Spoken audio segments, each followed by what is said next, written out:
The Dragon Whisperer, Hiccup's journey to peace and friendship.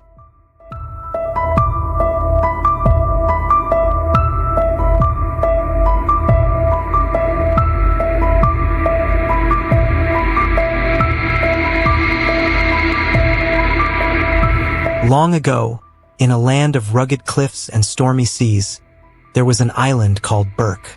Berk was a small, tough Viking village, where dragons weren't mythical creatures from legends. They were very real, and they were considered deadly enemies.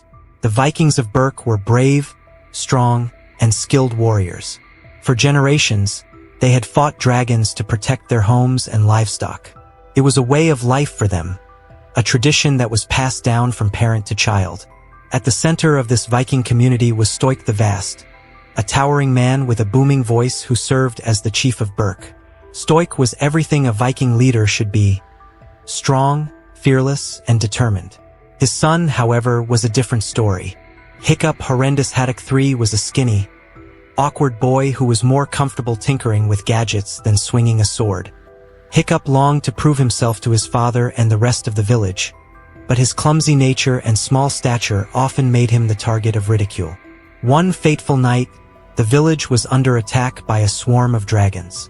The sky was ablaze with fire, and the air was filled with the roars of dragons and the shouts of Vikings. Hiccup, determined to prove his worth, sneaked out of the safety of the forge where he worked and took aim with his latest invention, a net launcher designed to take down dragons. As luck would have it, Hiccup managed to hit a Night Fury, a rare and mysterious dragon known for its speed and deadly accuracy. The villagers didn't believe Hiccup when he claimed to have downed a Night Fury. The creature was so elusive that no one had ever seen one up close, let alone captured or killed one. Determined to prove himself, Hiccup ventured into the forest the next day to find the dragon. He found it, tangled in the net. The Night Fury lay helpless in a small clearing. Hiccup approached it cautiously, sword in hand, ready to finish the job and bring the creature back as a trophy. But as he looked into the dragon's eyes, something changed. The fear and vulnerability in the dragon's gaze stirred something in Hiccup. He couldn't bring himself to kill it. Instead, he cut the net and let the creature go. The dragon, though free, didn't immediately flee. It studied Hiccup with equal curiosity before vanishing into the trees. Hiccup returned to the village with a mixture of relief and confusion. He couldn't stop thinking about the dragon. Over the next few days, Hiccup returned to the forest, following the faint tracks of the Night Fury. Eventually, he found it again, perched near a cove. The dragon's tail was damaged, a result of Hiccup's net, and it couldn't fly properly. Slowly, with patience and offerings of fish, Hiccup gained the dragon's trust. He named it Toothless, after its retractable teeth. Hiccup discovered that Toothless wasn't the terrifying creature the Vikings believed all dragons to be. Toothless was intelligent, playful, and even affectionate. The two formed a bond that grew stronger with each encounter. Hiccup used his mechanical skills to design a makeshift tail fin for Toothless, enabling the dragon to fly again, though only with Hiccup's help. Meanwhile, back in the village, Hiccup's father enrolled him in dragon training, a rigorous program where young Vikings learned how to fight and kill dragons. The training sessions were led by Gobber, a seasoned blacksmith and warrior. Hiccup struggled at first, but as he spent more time with Toothless, he began to understand dragons in a way no one else did. He used this newfound knowledge to outsmart and outmaneuver the dragons in training, impressing his peers and gaining the attention of Astrid, a fierce and determined Viking girl who was the star of the group. Hiccup's secret friendship with Toothless, however, couldn't last forever. Astrid, suspicious of Hiccup's strange behavior, followed him one day and discovered the truth. She was shocked and furious, accusing Hiccup of betraying their village. But before she could expose him, Toothless whisked them both away on a breathtaking flight through the skies. During the flight, Astrid saw firsthand that Toothless wasn't the monster she had been taught to fear. Hiccup explained that dragons were not inherently evil, they were just misunderstood. Reluctantly, Astrid agreed to keep Hiccup's secret. Hiccup's success in dragon training earned him a place in the final challenge, where he was expected to kill a dragon in front of the entire village. But Hiccup couldn't bring himself to do it.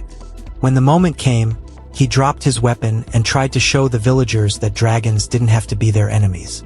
Unfortunately, the dragon he was meant to face panicked and attacked. Toothless, sensing Hiccup was in danger, swooped into the arena to save him. The villagers, seeing the night fury, immediately turned on Toothless. Stoic, enraged and feeling betrayed, captured Toothless and used him to lead the Vikings to the dragon's nest, where they hoped to wipe out the creatures once and for all. Hiccup tried to warn them that the dragons were not the real enemy. He had discovered that the dragons were being controlled by a massive, monstrous dragon known as the Red Death. The smaller dragons were forced to bring food to the Red Death or face its wrath. Despite his protests, the Vikings sailed to the nest, with Hiccup following closely behind. As the Vikings launched their attack, they realized too late that they were no match for the Red Death. The colossal dragon emerged from the nest, destroying everything in its path. Hiccup, with the help of his friends and the dragons they had befriended, arrived just in time to turn the tide of the battle. Flying on Toothless, Hiccup led a daring assault on the Red Death. The battle was fierce, with Hiccup and Toothless working together in perfect harmony. In the end, they managed to outwit the massive dragon, causing it to crash and explode in a fiery blast. The victory came at a cost. During the final moments of the battle, Hiccup was knocked unconscious and fell from Toothless. The dragon dove after him, shielding Hiccup from the flames and saving his life. When Hiccup awoke, he found himself back in the village, his father by his side. Hiccup had lost part of his leg in the battle, but Toothless had saved his life. The bond between them was stronger than ever. The villagers, having witnessed the bravery and loyalty of the dragons, finally realized they had been wrong. Dragons weren't their enemies, they were their allies. Berk was forever changed. The once hostile skies were now filled with dragons and their Viking riders, soaring together in harmony. Hiccup, no longer an outcast, had found his place in the village as a leader and a bridge between Vikings and dragons. In the end, Hiccup proved that sometimes the greatest strength lies not in fighting, but in understanding and compassion. He and Toothless showed the world that dragons and humans could live together in peace, ushering in a new era for Berk, a place where dragons and Vikings weren't enemies, but family. The story of how to train your dragon teaches us the importance of empathy, understanding, and challenging preconceived notions. Hiccup's journey shows that courage is not always about physical strength or fighting, but about standing up for what is right, even when it goes against tradition. By choosing to see Toothless as a friend rather than an enemy, Hiccup bridges the gap between two worlds and transforms the lives of everyone around him.